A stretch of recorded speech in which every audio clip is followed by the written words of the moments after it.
ಎಲ್ಲರಿಗೂ ನಮಸ್ತೆ. ಆತ್ಮವಂದಿಗಳು ಈ ಒಂದು ಕಿರು ಸಂದೇಶನ ಪಡೆದಕ್ಕೆ ನಿಮ್ಗೆ ಹೇಳಿದ್ದಾರೆ. ಈ ಕಿರು ಸಂದೇಶ ಏನಂದ್ರೆ, ಈಗ ಮೊದಲಿಗೆ ನಾವು ಆಧ್ಯಾತ್ಮಿಕದ ಬಗ್ಗೆ ಯೋಚನೆ ಮಾಡ್ಬೇಕಾದ್ರೆ ದೇವರ ಬಗ್ಗೆ ತಿಳ್ಕೊಬೇಕಾಗತ್ತೆ. ದೇವ್ರು ಯಾವ ರೂಪದಲ್ಲಿದ್ದಾರೆ, ಯಾವ ರೀತಿ ನಾವು ಪೂಜೆ ಮಾಡ್ಬೇಕು, ಏನ್ ಮಾಡ್ಬೇಕು ಅನ್ನೋದನ್ನ ಮೊದಲು ತಿಳ್ಕೊಂಡು ಏನೇ ಒಂದು ಕಾರ್ಯಕ್ರಮ ಮಾಡ್ಲಿ ಮುಂದಾಲೋಚನೆ ಪ್ರಕಾರ ನಾವು ಮಾಡ್ಕೊಂಡು ಹೋಗ್ಬೇಕು. ಯಾವುದೇ ಆಲೋಚನೆ ಇಲ್ಲದೆ ಆ ಕಾರ್ಯಕ್ರಮಕ್ಕೆ ನಾವು ಹೋದ್ರೆ ಅದ್ರಲ್ಲಿ ನಾವು ಸಕ್ಸಸ್ ಆಗೋದು ತುಂಬಾ ಕಮ್ಮಿ. ಆದ್ರಿಂದ ಈ ಒಂದು ವಿಷಯದಲ್ಲಿ ನಾವು ಮೊದಲಿಗೆ ದೇವರು ಯಾವ ರೀತಿಯಲ್ಲಿ ನಾವು ಪೂಜೆ ಮಾಡ್ಬೇಕು, ದೇವ್ರ ಬಗ್ಗೆ ಏನು ಯೋಚನೆ ಮಾಡ್ಬೇಕು, ಯಾವ ರೀತಿ ಇದ್ದಾನೆ, ಯಾವ ರೂಪದಲ್ಲಿ ಇದ್ದಾನೆ, ಯಾವ ರೀತಿ ನಾವು ಪೂಜೆ ಮಾಡ್ಬೇಕು ಅನ್ನೋದು ತಿಳ್ಕೊಂಡು ನಮ್ಮ ಮುಂದಕ್ಕೆ ಹೋದ್ರೆ ಅದರಿಂದ ನಮಗೆ ಒಳ್ಳೆ ಫಲಿತಾಂಶ ಸಿಗುತ್ತೆ.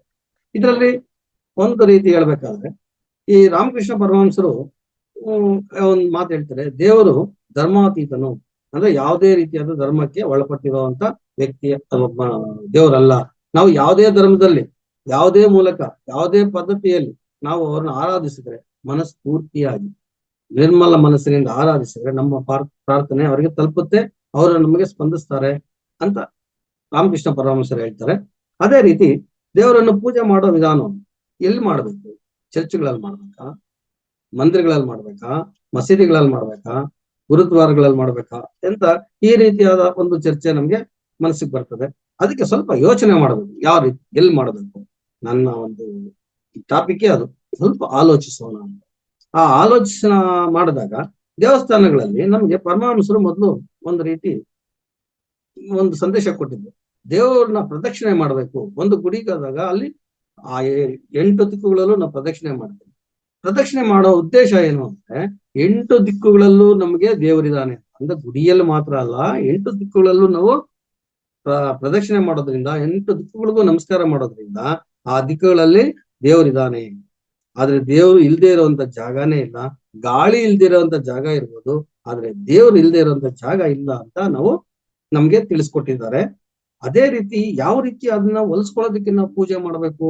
ಪೂಜೆ ಯಾವ ರೀತಿ ಮಾಡ್ಬೇಕು ಅಂದ್ರೆ, ಹಣ್ಣು ಕಾಯಿ ಮತ್ತೆ ತೆಂಗಿನಕಾಯಿ ಎಲ್ಲ ಹಣ್ಣು ಕಾಯಿ ಕೊಡ್ತೀರಿ, ಅಭಿಷೇಕ ಮಾಡ್ತೀರಿ.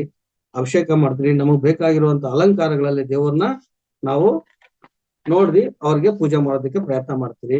ಮತ್ತೆ ಪೂರ್ಣ ಕುಂಭಾಭಿಷೇಕ ಮಾಡ್ತೀರಿ, ಮತ್ತು ಅಲಂಕಾರ ಒಡವೆಗಳಿಂದ ಅಲಂಕಾರ ಮಾಡ್ತೀರಿ, ಮತ್ತೆ ರಥೋತ್ಸವ ಮಾಡ್ತೀರಿ, ಬ್ರಹ್ಮೋತ್ಸವ ಮಾಡ್ತೀರಿ. ಇದರಿಂದ ಎಲ್ಲಾನು ನಮ್ಮ ದೇವರಲ್ಲಿ ಒಲಿತನ, ನಿಷ್ಕಲ್ಮಶವಾದ ಮನಸ್ಸಿನಿಂದ ಮಾಡದೆ ಒಲಿತಾನೆ ಅಂತ ಹೇಳ್ತಾರೆ. ಅದರಲ್ಲಿ ಮತ್ತೆ ನಮ್ಗೇನ್ ಹೇಳ್ತಾರೆ ಅಂದ್ರೆ, ಈ ವೇದಗಳಲ್ಲಿ ಅತಿ ಉನ್ನತವಾದ ಪೂಜೆ ಅಂದ್ರೆ ಯಾಗ ಯಜ್ಞಾದಿಗಳು. ಇದ್ರಲ್ಲಿ ಅಶ್ವಮೇಧ ಯಾಗ ತುಂಬಾ ಪ್ರಾಮುಖ್ಯವಾದದ್ದು. ಇದನ್ನ ಸಾಮಾನ್ಯರು ಮಾಡೋದಕ್ಕಾಗಲ್ಲ, ಅತಿ ಐಶ್ವರ್ಯವಂತರು ಮಹಾಚಕ್ರವರ್ತಿಗಳು ಮಾಡೋದಕ್ಕೆ ಸಾಧ್ಯ ಮಾತ್ರ ಆಗುತ್ತೆ ಅಂತ ಹೇಳ್ತಾರೆ. ಯಾಕೆ ಅಂದ್ರೆ ಇದಕ್ಕೆ ಖರ್ಚು ಜಾಸ್ತಿ, ಸಾವಿರಾರು ಪುರೋಹಿತರನ್ನ ಕರೆಸ್ಬೇಕು, ಮತ್ತೆ ಆ ಪೂಜೆ ಮಾಡ್ಬೇಕಾದ್ರೆ ಅದಕ್ಕೆ ಬೇಕಾಗಿರುವಂತ ಎಲ್ಲಾ ಮೆಟೀರಿಯಲ್ಸ್ ತುಂಬಾ ಜಾಸ್ತಿ ಖರ್ಚು ಬೀಳ್ತದೆ. ಇಂಥದನ್ನ ಸಾಮಾನ್ಯರು ಮಾಡೋದಕ್ಕಾಗಲ್ಲ. ಇಂಥ ಒಂದು ಮಹಾಯಜ್ಞಾನ ಮಾಡಿದ್ರೆ ನಮ್ಗೆ ತುಂಬಾ ಪುಣ್ಯ ಬರ್ತದೆ ಅಂತ ಹೇಳ್ತಾರೆ. ಇದನ್ನ ಮಾಡೋದಕ್ಕೆ ಇದರಲ್ಲಿ ಒಂದು ಕಥೆ ಇದೆ. ಈ ಮಹಾಯಜ್ಞಾನ ಮಾಡಿದಂತ ಈ ಯಜ್ಞದಾನೇ ಯಾವ ರೀತಿ ನಮಗೆ ಪುಣ್ಯ ಕೊಡುತ್ತೆ ಅನ್ನೋದು ಸಣ್ಣ ಕಥೆ ಹೇಳ್ತೀನಿ, ಮಹಾಭಾರತದ್ದು.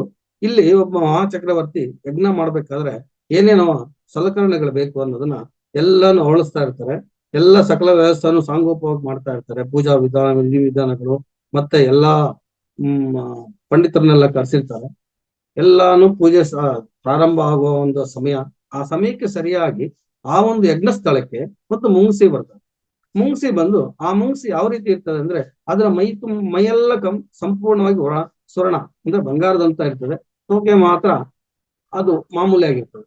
ಅದು ಬಂದು ಆ ಒಂದು ಸ್ಥಳದಲ್ಲಿ ಅಲ್ಲೆಲ್ಲ ಹೊರಳಾಡ್ತಾ ಬರ್ತದೆ. ಅದನ್ನ ನೋಡಿ ಪುರೋಹಿತರೆಲ್ಲ ಗಾಬರಿ ಪಡ್ತಾರೆ, ಯಾರಪ್ಪ ಇದು ಹಿಂಗ್ ಮಾಡ್ತಾ ಇದೆ, ಈ ರೀತಿ ಒಂದು ಬಂದಿದೆ, ಯಾವ್ದಿದು ಅಂತ ಕೇಳ್ತಾರೆ. ಅದನ್ನ ಮಾತಾಡ್ಸೋಕ್ಕೂ ಧೈರ್ಯ ಇಲ್ಲ. ಅವಾಗ ಆ ಮುಂಗ್ಸಿ ಹೇಳ್ತದೆ ನೇರವಾಗಿ, ಯಜ್ಞ ಮಾಡಿ ನಿಮ್ಮ ಚಕ್ರವರ್ತಿಗಳು ಏನು ಪುಣ್ಯ ಸಂಪಾದಿಸಲಿದ್ದಾರೆ. ಆದರೆ ಒಬ್ಬ ಸಾಮಾನ್ಯ ಮನುಷ್ಯ ಅಡವಿಯಲ್ಲಿ ಸಂಪಾದಿಸುವಂತ ಪುಣ್ಯದಲ್ಲಿ ಸ್ವಲ್ಪ ಭಾಗ ಕೂಡ ಈ ಒಂದು ಸ್ಥಳದಲ್ಲಿ ಪುಣ್ಯ ಬರುವಂಗಿಲ್ಲ.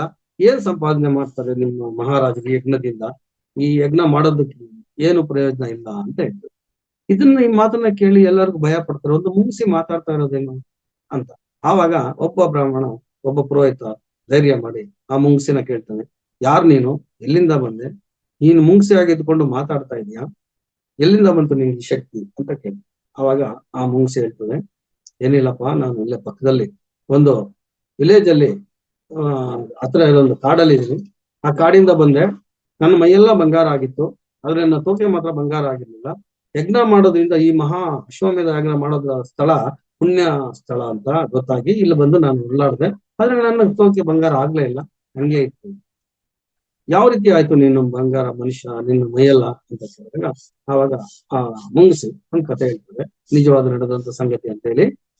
ಆ ಒಂದು ಊರಲ್ಲಿ ಒಬ್ಬ ಬಡ ಬ್ರಾಹ್ಮಣ ಇರ್ತಾನೆ. ಅವನಿಗೆ ಆ ಊರಲ್ಲಿ ಕೆಲಸ ಇಲ್ಲ. ತನ್ನ ಮಕ್ಕಳು ಮತ್ತು ಮಾಡಿದ ಇಬ್ಬರು ಮಕ್ಕಳೊಂದಿಗೆ ಹೆಂಡತಿ ಒಂದು ವಾಸವಾಗಿರ್ತಾನೆ. ಕೆಲಸ ಇಲ್ದಿರ ನಿರುದ್ಯೋಗಿ ಆಗಿರ್ತಾನೆ. ಮತ್ತೆ ಪಕ್ಕದಲ್ಲಿರುವಂತ ಒಂದು ಹಳ್ಳಿ ಪಟ್ಟಣಕ್ಕೆ ಹೋಗಿ ಅಲ್ಲಿ ಸಂಪಾದನೆ ಮಾಡ್ಕೊಂಬರೋಣ ಅಂತ ಹೋಗ್ತಾ ಇರ್ತಾನೆ. 2 ದಿನದ ಪ್ರಯಾಣ ಕಾಡಲ್ಲಿ. ತುಂಬಾ ಸುಸ್ತಾಗಿರ್ತಾನೆ.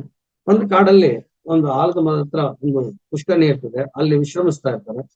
ಆ ಸಮಯದಲ್ಲಿ ಅವನಿಗೆ ಪಕ್ಕದಲ್ಲಿ ಒಂದು ಭತ್ತದ ಬೆಳೆ ಪೈರು ಕಾಣಿಸ್ತದೆ. ಆ ಪೈರುಗಳನ್ನ ನೋಡಿ ಅದನ್ನೆಲ್ಲ ಸಂಗ್ರಹಣೆ ಮಾಡಿ ಒಂದು ಇದಕ್ಕೆ ಹಾಕೊಂಡು ಅದರಿಂದ ಅನ್ನ ತಯಾರು ಮಾಡ್ತಾರೆ.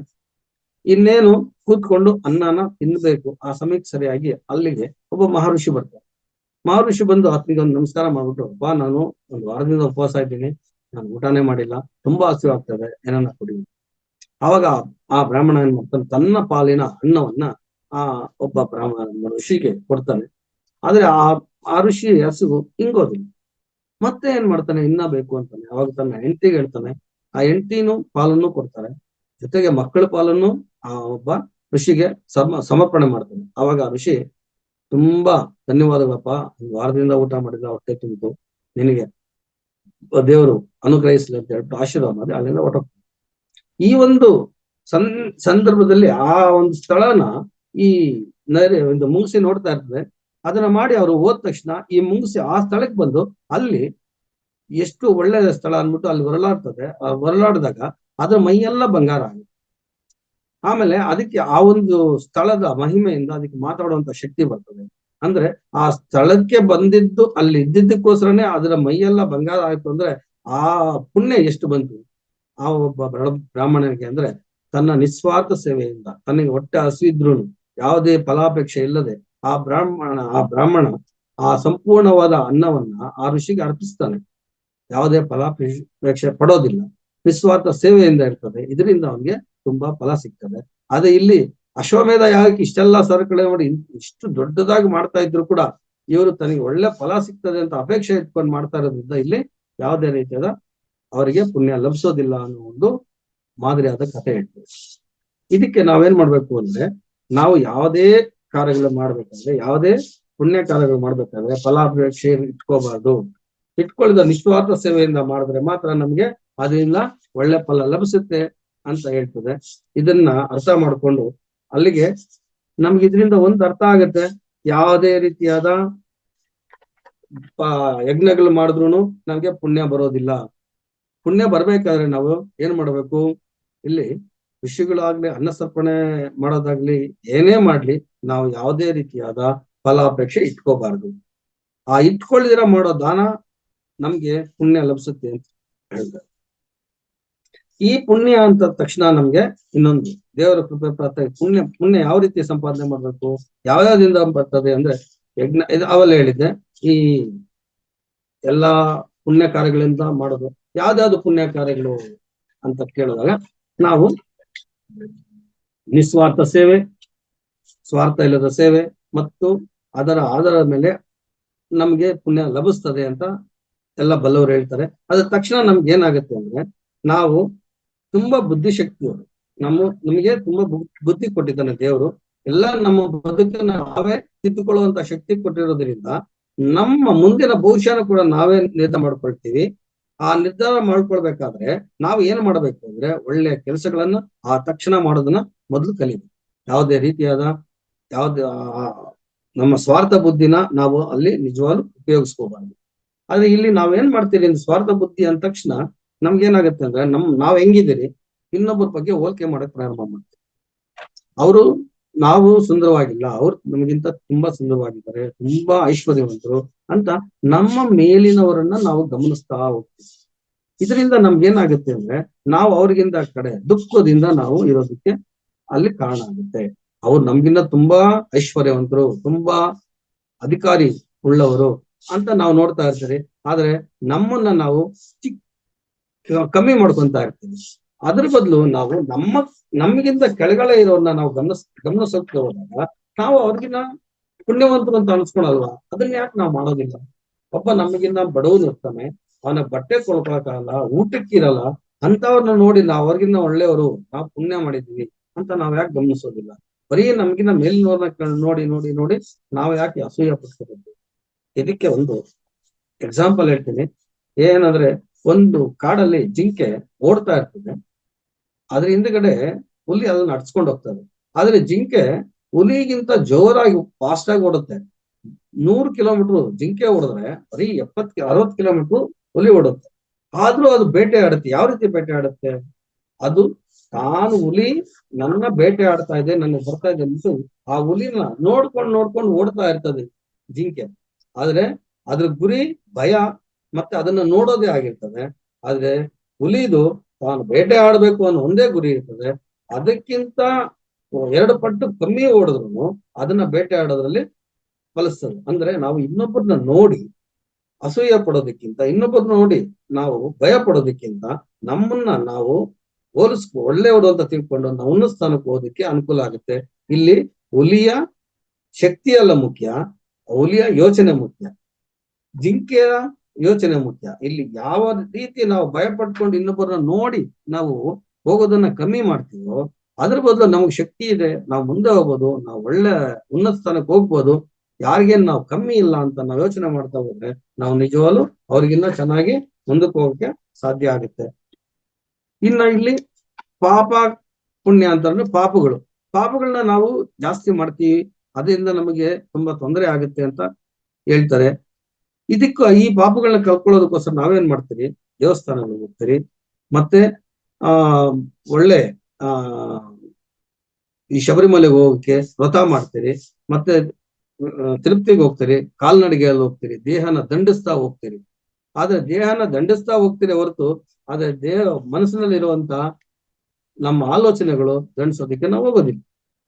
ಯಾವ ರೀತಿ ಹೋಗೋದಿಲ್ಲ ಅಂದ್ರೆ, ನಾವು ಇಲ್ಲಿಂದ ನಡ್ಕೊಂಡು ಹೋಗ್ತೀರಿ ದೇವ್ರ ಹತ್ರ, ಆ ದೇವರು ದೇವಸ್ಥಾನದಲ್ಲಿ ಇದ್ದಾನೆ ಅಂತ ಇಲ್ಲಿಂದ ನಡ್ಕೊಂಡು ಹೋಗಿ ಅಲ್ಲಿ ಕಾಶಿ, ಕೇದಾರನಾಥ್, ಬದ್ರಿನಾಥ್ ಎಲ್ಲ ಹೋಗಿ ಅಲ್ಲಿ ಗಂಗೆಯಲ್ಲಿ ಪುಣ್ಯ ಸ್ನಾನ ಮಾಡ್ತೀರಿ, ನಮ್ ಪಾಪ ಎಲ್ಲ ಕಳೀತು ಅಂತ.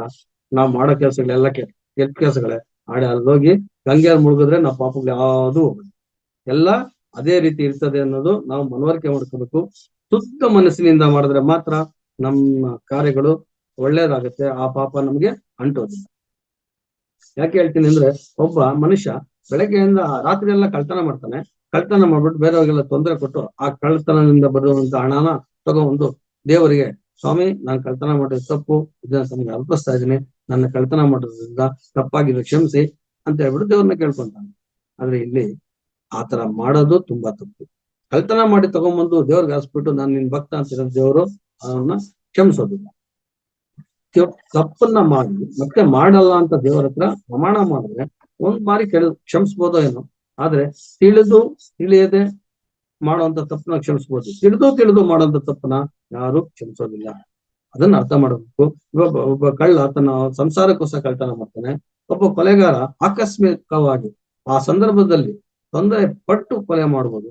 ಆದ್ರೆ ಒಬ್ಬ ತಿಳಿದು ನಾನು ಕಳ್ತನ ಮಾಡಿದ್ರೆ ತಪ್ಪು ಅಂತ ಗೊತ್ತಿರ್ತಾನೆ, ಕೊಲೆ ಮಾಡೋದು ತಪ್ಪು ಅಂತ ಗೊತ್ತಿರ್ತಾನೆ, ಆದ್ರೂ ತನ್ನ ಸ್ವಾರ್ಥಕ್ಕಾಗಿ ಮಾಡುವಂತ ತಪ್ಪುಗಳನ್ನ ಯಾವುದೇ ರೀತಿಯಲ್ಲಿ ದೇವರು ಕ್ಷಮಿಸೋದಿಲ್ಲ. ಇದರಿಂದ ನಾವು ಯೋಚನೆ ಮಾಡ್ಬೇಕು, ನಮ್ಮ ಸ್ವಾರ್ಥದಿಂದ ಮಾಡೋದನ್ನ ಯಾವತ್ತೂ ನಮ್ಗೆ ಕ್ಷಮೆ ಸಿಗೋದಿಲ್ಲ ಅಂತ. ಆಮೇಲೆ ಈ ಮಂದಿರಗಳಲ್ಲಿ, ದೇವರ ಮಂದಿರಗಳಲ್ಲಿ ಎಲ್ಲ ಪೂಜೆಗೆ ಹೋಗ್ತೀವಿ, ದೇವಸ್ಥಾನಗಳಲ್ಲಿ ನಾವು ಅಭಿಷೇಕ ಕೊಡ್ತೀವಿ, ನಮ್ಮ ಹೆಸರಿನಲ್ಲಿ ಅರ್ಚನೆ ಮಾಡಿಸ್ತೀವಿ, ಮತ್ತೆ ಪುರೋಹಿತರಿಂದ ಕಾಣಿಕೆಗಳು ಕೊಡ್ತೀವಿ, ಎಲ್ಲ ಮಾಡ್ತೀವಿ, ನಮ್ಮ ಪಾಪ ಕಳೀತು ಅಂತ ನಾವು ನಿರಾಳವಾಗಿ ಇರ್ತೀವಿ. ಅದೇ ಕಳೀತಾ ದೇವ್ರು ಅಲ್ಲಿ ಇರ್ತಾನ, ದೇವ್ರ ಮಂದಿರಗಳಲ್ಲಿ ಇರ್ತಾನ ಅನ್ನೋದ್ರ ಬಗ್ಗೆ ಯೋಚನೆ ಮಾಡಿ. ಆ ದೇವಸ್ಥಾನದಲ್ಲಿ ಈಗ ನಡೆಯುವಂತ ಎಲ್ಲಾ ಪ್ರತಿಯೊಂದು ದೇವಾಲಯಗಳಲ್ಲೂ ನಾವು ಹೋಗಿ ನೋಡಿದಾಗ ಯಾರು ಮನಸ್ಫೂರ್ತಿಯಾಗಿ ಪೂಜೆ ಮಾಡೋರಿಲ್ಲ. ವಿಗ್ರಹ ಕರ್ಪೂರ ನಾವು ನಾವು ಅಷ್ಟೇ ದೇವ್ರ ಹತ್ರ ಹೋಗಿ ನಿಂತ್ಕೊಂಡಾಗ ಆವಾಗ ಎಷ್ಟೊತ್ತು ನಾವು ದೇವ್ರನ್ನ ಧ್ಯಾನ ಮಾಡ್ತೀರಿ? ದೇವ್ರ ಹತ್ರ ಹೋದಾಗ ನಾವು ಬರೀ ಕರ್ಪೂರ ಆರತಿ ಮಾಡುವಾಗ ಮಾತ್ರ ದೇವ್ರನ್ನ ಗಮನಿಸ್ತೀವಿ. ಅದು ಬಿಟ್ರೆ ನಾವು ದೇವಸ್ಥಾನದೊಳಗಡೆ ಹೋಗ್ತಾ ಇದ್ರು ನಮ್ಮ ಯೋಚನೆಗಳೆಲ್ಲ ಬೇರೆ ಬೇರೆನೇ ಇರ್ತದೆ. ಯಾವತ್ತೂ ದೇವ್ರ ಬಗ್ಗೆ ನಮ್ಗೆ ಗಮನನೇ ಇರೋದಿಲ್ಲ. ಬೇರೆ ಬೇರೆ ವ್ಯವಹಾರ ಮಾತಾಡ್ಕೊಂಡು ಆರಾಮಾಗಿ ಹೋಗ್ತಾ ಇರ್ತೀರಿ. ದೇವಸ್ಥಾನದ ಒಳಗಡೆ ಹೋಗಿ ಗರ್ಭಗುಡಿಗೆ ಹೋದ ತಕ್ಷಣ ದೇವರ ಮುಂದೆ ನಿಂತ್ಕೊಂಡಾಗ ಅವ್ರ ಪುರೋಹಿತರು ಆರತಿ ತಟ್ಟೆ ಎತ್ಕೊಂಡ್ ಬಂದಾಗ ಮಾತ್ರ ದೇವ್ರನ್ನ ನಾವು ಗಮನಿಸ್ತೀವಿ. ಅದುವರೆಗೂ ನಾವು ಆ ಕಡೆ ನೋಡೋದೇ ಇಲ್ಲ.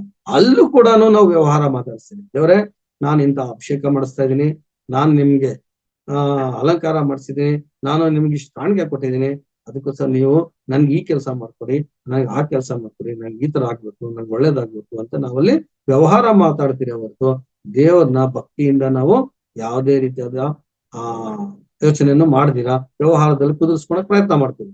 ಇದು ತಪ್ಪು. ಅದಲ್ವಾ? ನಾವು ನಿರ್ಮಲ ಮನಸ್ಸಿನಿಂದ ಪೂಜೆ ಮಾಡಿದ್ರೆ ಮಾತ್ರ ದೇವ್ರು ನಮ್ಗೆ ಸಿಗ್ತಾನೆ. ಅಲ್ಲಿ ದೇವಸ್ಥಾನದಲ್ಲಿ ಪೂಜೆ ಮಾಡೋರು ಹೆಂಗಿರ್ತಾರೆ ಪುರೋಹಿತರು, ಇವಾಗ ಅಲ್ಲಿ ನಡೆಯೋದೆಲ್ಲ ವ್ಯವಹಾರ. ಎಷ್ಟು ಕಾಣಿಕೆ ಬಂತು, ಯಾರು ದೇವಸ್ಥಾನಕ್ಕೆ ಕೊಡ್ತಾರೆ, ಕಾಣಿಕೆ ಕೊಡ್ತಾರೆ ಅದ್ರ ಬಗ್ಗೆ ಯೋಚನೆ ಮಾಡ್ತಾರೆ ಹೊರತು ಅಲ್ಲಿ ನಿರ್ಮಲವಾದ ಮನಸ್ಸಿನಿಂದ ದೇವ್ರನ್ನ ಅವರು ಪೂಜೆ ಮಾಡೋದಿಲ್ಲ. ಜನ ನೋಡ್ತಾರೆ, ಬಂದ ತಕ್ಷಣ ಆರತಿ ತಟ್ಟೆ ಎತ್ಕೊಂಡು ಆರತಿ ಮಾಡ್ತಾರೆ, ಮತ್ತೆ ನಮ್ಮ ಹತ್ರ ಬರ್ತಾರೆ, ಅರ್ಚನೆ ಮಾಡ್ತಾರೆ. ನಾವು ಕೊಡುವಂತ ಕಾಣಿಕೆ ಮೇಲೆ ಅವ್ರು ಅಲ್ಲಿ ಅರ್ಚನೆ ಪೂಜಾ ವಿಧಿ ವಿಧಾನಗಳನ್ನ ಮಾಡ್ತಾರೆ ಅಷ್ಟೇ ಹೊರತು ಅವರು ಮನಸ್ಫೂರ್ತಿಯಾಗಿ ಅವರು ಮಾಡೋದಿಲ್ಲ. ಮತ್ತೆ ನಾವು ಮನಸ್ಫೂರ್ತಿಯಾಗಿ ಅಲ್ಲಿ ದೇವ್ರನ್ನ ಬೇಡ್ಕೊಳ್ಳೋದಿಲ್ಲ. ಬರೀ ನಾವು ದುಡ್ಡು ಕೊಟ್ಟು ಪಾಪ ಕಳ್ಕೋಬೇಕು ಅನ್ನೋ ಒಂದು ಉದ್ದೇಶದಿಂದ ಮಂದಿರಗಳಿಗೆ ಹೋಗ್ತೀವಿ. ಮಂದಿರದಲ್ಲಿ ಯಾವುದೇ ರೀತಿಯಾದ ದೇವರು ಇರೋದಿಲ್ಲ ಅಂತ. ಯಾಕೆ ಅಂದ್ರೆ ನಿರ್ಮಲವಾದ ಮನಸ್ಸಿರುವಂತ ಸ್ಥಳದಲ್ಲಿ ಮಾತ್ರ ದೇವರು ಇರ್ತಾನೆ ಅಂತ. ಆದ್ರೆ ಮಂದಿರಗಳಲ್ಲಿ ನಿರ್ಮಲವಾಗಿ ಪೂಜೆ ಮಾಡುವಂತ ಪೂಜಾರಿಗಳಾಗ್ಲಿ, ನಿರ್ಮಲವಾಗಿ ಪೂಜೆ ಮಾಡಿಸುವಂತ ವ್ಯಕ್ತಿಗಳಾಗ್ಲಿ ಇರೋದಿಲ್ಲ. ಮತ್ತೆ ಅಲ್ಲಿ ಆ ಕಾಣಿಕೆಯಿಂದ ಬಂದಿರೋದನ್ನ ಆ ದುಡ್ಡಿನ ವ್ಯವಹಾರ ಮತ್ತೆ ಯಾರಿಗ್ ಬೇಕು ಆ ಪೂಜಾ ಅಧಿಕಾರ, ಈ ಒಂದು ಗಲಾಟೆಗಳೇ ನಡೀತಾ ಇರ್ತದೆ ಹೊರತು ನಿಜವಾಗಿಯೂ ಪೂಜೆ ಮಾಡುವಂತ ವ್ಯಕ್ತಿಗಳು ನಮ್ಗೆ ಸಿಗೋದು ಕಮ್ಮಿ, ಮಾಡಿಸೋರು ನಾವು ಕಮ್ಮಿ. ಇದರಿಂದ ನಮ್ಗೆ ಯಾವುದೇ ರೀತಿಯಾದ ಪುಣ್ಯಗಳು ಬರೋದಿಲ್ಲ. ಯಾವುದೇ ದೇವಸ್ಥಾನಕ್ಕೆ ಹೋಗ್ಲಿ, ಯಾವುದೇ ಮಂದಿರಕ್ಕೆ ಹೋಗ್ಲಿ, ಯಾವುದೇ ಮಸೀದಿಗೆ ಹೋಗ್ಲಿ, ನಿಜವಾಗ್ಲೂ ನಮ್ಗೆ ದೇವರಿದ್ದಾನೆ ಅನ್ನೋದು ನಂಬಿಕೆ ಬರೋದಿಲ್ಲ. ಬರೀ ನಾವು ಮಾಡುವಂತ ಆಡಂಬರ ಬಿಟ್ರೆ ಅಲ್ಲಿ ದೇವರ ಬಗ್ಗೆ ನಮ್ಗೆ ಯಾವುದೇ ರೀತಿಯಾದ ಮನಸ್ಸಿಗೆ ನೆಮ್ಮದಿ ಸಿಗೋದಿಲ್ಲ. ಹಾಗಾದ್ರೆ ನಾವು ಯಾವ ರೀತಿ ನಾವು ಮಾಡ್ಬೇಕು, ದೇವ್ರನ್ನ ಬಗ್ಗೆ ನಾವು ತಿಳ್ಕೊಬೇಕಾದ್ರೆ ಏನ್ ಮಾಡ್ಬೇಕು ಅಂತ ಹೇಳಿದ್ರೆ, ಮತ್ತೆ ನಾವೇನ್ ಮಾಡ್ತೀವಿ, ಜ್ಯೋತಿಷರ ಕೂತ್ಕೊಂಡ್ಬಿಟ್ಟು ನಮ್ಮ ಜಾತಕ ಹೇಳಿ, ನಮ್ಮ ಜಾತಕದ ಬಗ್ಗೆ ನೀವು ಏನ್ ಮಾಡ್ಬೇಕು ಅಂತ ಹೇಳಿದ್ರೆ ನಾವು ಅದ್ರ ಬಗ್ಗೆ ನಾವು ದೇವ್ರನ್ನ ಹುಡ್ಕೋದಕ್ಕೆ ಪ್ರಯತ್ನ ಮಾಡ್ತೀವಿ. ಅವ್ರೇನ್ ಮಾಡಿದ್ರೆ ನಾವು ಹುಟ್ಟಿದ ದಿನ ತಾರೀಕನ್ನ ಲೆಕ್ಕ ಹಾಕಿ ನಮ್ಗೆ ಜ್ಯೋತಿಷ್ಯ ಹೇಳ್ತಾರೆ. ಆದ್ರೆ ಆ ಒಂದೇ ದಿನದಲ್ಲಿ, ಆ ಒಂದೇ ನಕ್ಷತ್ರದಲ್ಲಿ, ಒಂದೇ ಗಳಿಗೆಯಲ್ಲಿ 10 ಜನ ಹುಟ್ಟಿರ್ತಾರೆ. 10 ಜನನು ಅತಿ ದುಡ್ಡಿರುವಂತರಾಗೋದಿಲ್ಲ, ಅತಿ ಬುದ್ಧಿವಂತರಾಗೋದಿಲ್ಲ, ಇಲ್ಲ ಕಳ್ಳರು ಆಗೋದಿಲ್ಲ. ಆದ್ರೆ ಎಲ್ಲರೂ ಅವರವರ ಕರ್ಮಾನುಸಾರ ಅವರವರು ಇರ್ತಾರೆ ಹೊರತು ಅವ್ರು ಹೇಳಿದ ಭವಿಷ್ಯ ಪ್ರಕಾರ ನಾವು ನಿಜವಾಗ್ಲೂ ನಡೆಯೋದಿಲ್ಲ. ಆ ರೀತಿಯ ನನ್ನ ಭವಿಷ್ಯದ ಪ್ರಕಾರ ನಾವು ನಡ್ಕೋಬೇಕಾದ್ರೆ ಆ ಭವಿಷ್ಯನೇ ನಾವು ಹುಟ್ಟಿರೋ ದಿನಾನೇ ನಮ್ಮನ್ನ ಅತಿ ಉನ್ನತವಾದ ಸ್ಥಳದಲ್ಲಿ ಇರೋಂಗೆ ಮಾಡ್ತದೆ ಅಂದ್ರೆ, ಅತಿ ಉನ್ನತವಾದ ಐಶ್ವರ್ಯ ನಮಗೆ ಸಿಗ್ತದೆ ಅಂದ್ರೆ, ಈಗ ನಾವು ವಿಜ್ಞಾನದಲ್ಲಿದ್ದೀರಿ, ನಾವು ಯಾವತ್ತು ನಮ್ಮ ಮಗು ಹುಟ್ಟಬೇಕು, ಯಾವ ಗಳಿಗೆಯಲ್ಲಿ ಹುಟ್ಟಬೇಕು ಅಂತ ನಾವೇ ನಿರ್ಧಾರ ಮಾಡ್ತೀರಿ. ಆ ಶಕ್ತಿ ನಮ್ಗಿದೆ. ವಿಜ್ಞಾನದಲ್ಲಿ ನಮ್ಗೆ ಇಂಥ ದಿವಸನೇ ಮಗು ಬೇಕು, ಇಂಥ ಗಳಿಗೆಯಲ್ಲೇ ನಮ್ಮ ಮಗು ಹುಟ್ಟಬೇಕು ಅಂತ ನಾವು ಆಪರೇಷನ್ ಮುಖಾಂತರ ನಮ್ಮ ಮಗುನ ಪಡ್ಕೋತೀವಿ. ಆವಾಗ ಆ ಮಗು, ಪ್ರತಿ ಒಬ್ಬ ಮಗುನು ಒಳ್ಳೆ ವಿದ್ಯಾವಂತನಾಗ್ಬೇಕು ಅಲ್ವಾ? ಆದ್ರೆ ಯಾಕಾಗಲ್ಲ? ನಾವ್ ಅನ್ಕೊಂಡಿದ ರೀತಿ ರೋಹಿತರು ಕೊಟ್ಟಿರುವಂತ ಒಂದು ಗಳಿಗೆ ತಿಳ್ಕೊಂಡು ಆ ಮಗು ಹುಟ್ಟುತ್ತದೆ. ಆದ್ರೆ ಅವನು ನಾವ್ ಅನ್ಕೊಂಡಂಗೆ ಒಳ್ಳೆ ಉನ್ನಸ್ಥಾನದಲ್ಲಿ ಹೋಗಲ್ಲ, ಒಬ್ಬ ಕಳ್ಳನಾಗ್ತಾನೆ, ಇಲ್ಲ ಒಬ್ಬ ಸುಳ್ಳನಾಗ್ತಾನೆ. ಯಾಕೆ? ಆ ನಿರ್ಧಾರ ಮಾಡೋದು ನಮ್ ಕೈಯಲ್ಲಿದ್ರು ಅದು ನಡೆಯಲ್ಲ. ಯಾಕೆಂದ್ರೆ ಆ ಮಗುವಿನ ಹಿಂದಿನ ಜನ್ಮದ ಕರ್ಮ ಫಲಾಫಲಗಳ ಮುಖಾಂತರ ಮಾತ್ರ ಅವನು ಬೆಳಿತಾನೆ ಹೊರತು ನಾವು ನಿರ್ಧರಿಸಿದಂತ ಸಮಯ ಆಗ್ಲಿ, ಆ ಗಳಿಗೆ ಆಗ್ಲಿ, ಇಲ್ಲ ಪೂಜಾರಿ ಕೊಟ್ಟಂತ ಜ್ಯೋತಿಷ ಕೊಟ್ಟಂತ ವೇಳೆ ಆಗ್ಲಿ ನಿರ್ಧರಿಸೋದಕ್ಕೆ ಸಾಧ್ಯನೇ ಆಗುತ್ತೆ. ಆದ್ರೆ ಆತರ ನಿರ್ಧಾರ ಮಾಡ್ಬೇಕಾದ್ರೆ ನಾವೇ ನಮ್ಮ ಭವಿಷ್ಯನ ನಿರ್ಧಾರ ಮಾಡ್ಬೋದು. ನಾವು ನಡೆಯುವ ರೀತಿ ನೀತಿಗಳ ಬದಲಾವಣೆ ಮಾಡ್ಕೊಂಡು ಒಳ್ಳೆ ರೀತಿ ನಡೆದ್ರೆ ನಮಗೆ ನಿಜವಾಗ್ಲೂ ದೇವರು ನಮಗೆ ಸಿಗ್ತಾನೆ. ಅದೇ ರೀತಿ ಇನ್ನೊಂದು ಹೇಳೋ, ಈ ಬಹುಶಃ ನಾವು ನಿರ್ಧಾರ ಮಾಡೋದಕ್ಕಾಗಲ್ಲ ಅಂತ ನಾವು ಡಿಸೈಡ್ ಮಾಡಿದ್ಮೇಲೆ ಮತ್ತೆ ಇನ್ಯಾವ ರೀತಿ ಮಾಡ್ಬೋದು, ನಿಜವಾಗ್ಲೂ ನಾವು ಒಳ್ಳೆ ಉನ್ನತ ಸ್ಥಾನಕ್ಕೆ ಹೋಗ್ಬೇಕಾದ್ರೆ ಏನ್ ಮಾಡ್ಬೇಕು ಅಂದ್ರೆ ಅದಕ್ಕೆ ನಮಗೆ ತಿಳಿದವರು ಒಂದು 5 ಗುಣಗಳನ್ನ ಕೊಟ್ಟಿದ್ದಾರೆ.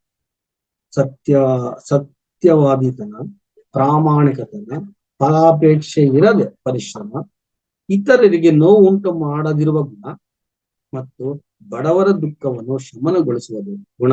ಈ 5 ಗುಣಗಳನ್ನು ನಾವು ಜೀವನದಲ್ಲಿ ಅಳವಡಿಸ್ಕೊಂಡ್ರೆ ನಾವು ನಿಜವಾಗ್ಲೂ ಒಳ್ಳೆಯವರಾಗ್ತೀವಿ.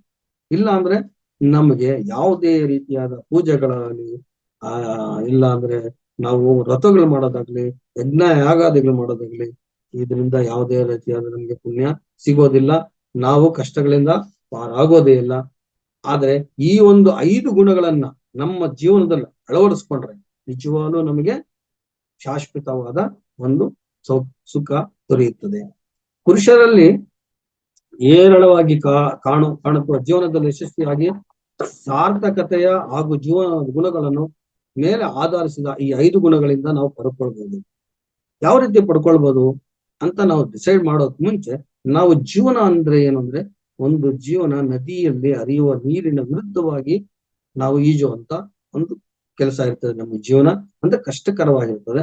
ಆ ಕಷ್ಟಕರವಾದ ಜೀವನನ ನಾವು ಅತಿ ಸುಲಭವಾಗಿ ಮಾಡ್ಕೋಬೇಕಾದ್ರೆ ಈ ಎದುರಿಗೆ ಬರೋ ಅಲೆಗಳಿಗೆ ಎದುರಾಗಿ ಈಜಬೇಕಾದ್ರೆ ನಾವು ಈ 5 ಗುಣಗಳನ್ನ ಅಳವಡಿಸ್ಕೊಂಡ್ರೆ ನಾವು ನಿಜವಾಗ್ಲೂ ನಾವು ಒಳ್ಳೆ ಉನ್ನತವಾದ ಈಜುಗಾರರಾಗ್ತೀವಿ. ಅಂದ್ರೆ ನಮ್ಮ ಜೀವನದಲ್ಲಿ ಮುಂದೆ ಬರ್ತೀವಿ.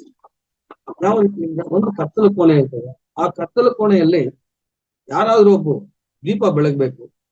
ಆ ದೀಪ ಬೆಳಗೋದು ನೀವು ಬೆಳಗಿ ಅಂತ ಹೇಳೋದಕ್ಕಿಂತ ಆ ದೀಪನ ಹಚ್ಚೋರು ಮೊದಲಿಗರು ನಾವೇ ಆಗ್ಬೇಕು.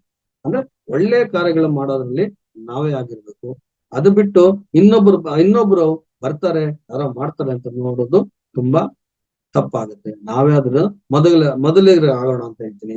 ಈ ಒಂದು ಸಮಾಜ ಯಾವ ರೀತಿ ಇದೆ ಅಂದ್ರೆ ಈಗ ನಾವು ಬದುಕ್ತಾ ಇರೋ ಸಮಾಜ ಪ್ರತಿ ದಿನ ಸ್ವಾರ್ಥ, ಮೋಸ, ವಂಚನೆ, ಭ್ರಷ್ಟಾಚಾರ, ಲಂಚಕೋರತನ, ಸ್ವಜನ ಪಕ್ಷಪಾತ, ಶೋಷಣೆ ಇದರಲ್ಲೇ ಸಂಪೂರ್ಣವಾಗಿ ನಾವು ಮುಳುಗೋಗಿದ್ದೀವಿ. ಇದರಿಂದ ನಾವು ಆಚೆ ಬರ್ಬೇಕಾದ್ರೆ ತುಂಬಾ ಕಷ್ಟ ಇದೆ. ಈ ಒಂದು ದುಷ್ಟ ಚಟಗಳಿಂದ ಆಚೆ ಬಂದು ಸತ್ಯವಾದಿತನ, ಪ್ರಾಮಾಣಿಕತೆ, ಫಲಾಪೇಕ್ಷೆ ಇಲ್ಲದೆ ಪರಿಶ್ರಮ, ಇತರರಿಗೆ ನೋವುಂಟು ಮಾಡದೇ ಇರೋದು ಮತ್ತು ಬಡವರನ್ನ ನಾವು ರಕ್ಷಿಸೋದಕ್ಕೆ ಹೋಗ್ಬೇಕಾದ್ರೆ ನಾವು ತುಂಬಾ ಕಷ್ಟ ಪಡ್ಬೇಕು. ಅದನ್ನ ಸಾಧಿಸಿದ್ರೆ ನಾವು ನಿಜವಾದ ಒಂದು ಜ್ಞಾನಸ್ಥರಾಗ್ತೀವಿ. ಇದನ್ನ ಮಾಡ್ಬೇಕಾದ್ರೆ ನಮ್ಗಿರುವಂತಹ ದಾರಿ ಯಾವುದು ಅಂತ ಕೇಳಿದಾಗ ಈಗ ನಮಗೆ ಒಂದು ಮನಸ್ಸು ಒಂದು ಒಳ್ಳೆ ಸ್ಥಿತಿಗೆ ಬರ್ಬೇಕು. ಆ ಒಳ್ಳೆ ಸ್ಥಿತಿಯಲ್ಲಿ ನಮ್ಮ ಮನಸ್ಸು ನಿಲ್ಲಿಸ್ಬೇಕು. ಈ ಒಂದು ಕಾರ್ಯಗಳನ್ನ ಮಾಡ್ಬೇಕಾದ್ರೆ ಮೊದಲು ನಾವು ಒಂದು ನಮ್ಮ ಪತ್ರಿಜಿಯವರು ಕೊಟ್ಟಂತ ಒಂದು ಒಳ್ಳೆಯ ಮಾರ್ಗ ಯಾವುದು ಅಂದ್ರೆ ಆನಾಪಾನ ಸ್ಥಿತಿ ಧ್ಯಾನ. ಇದಕ್ಕೆ ಹೋದಾಗ ನಮ್ಮ ಮನಸ್ಸು ಒಂದು ಸ್ಥಿಮಿತಕ್ಕೆ ಬರ್ತದೆ. ಅಂದ್ರೆ ದುರಾಲೋಚನೆಗಳನ್ನ ದೂರ ಮಾಡುತ್ತೆ. ಕೆಟ್ಟ ಬುದ್ಧಿ ನಮ್ಮ ಮನಸ್ಸಲ್ಲಿ ಬರದೇ ಇರೋ ತರ ಮಾಡುತ್ತೆ. ಯಾಕೆಂದ್ರೆ ನಮ್ಮ ಯೋಚನೆ ಕೇವಲ ಆನಾಪಾನ ಸ್ಥಿತಿ ಧ್ಯಾನದ ಬಗ್ಗೆ ಇರ್ತದೆ. ಧ್ಯಾನ ಮಾಡಕ್ ನಾವು ಕೂತ್ಕೊಂಡಾಗ ಆವಾಗ ನಮ್ಮ ಮನಸ್ಸು ಒಂದು ಸ್ಥಿಮಿತಕ್ಕೆ ಬರ್ತದೆ.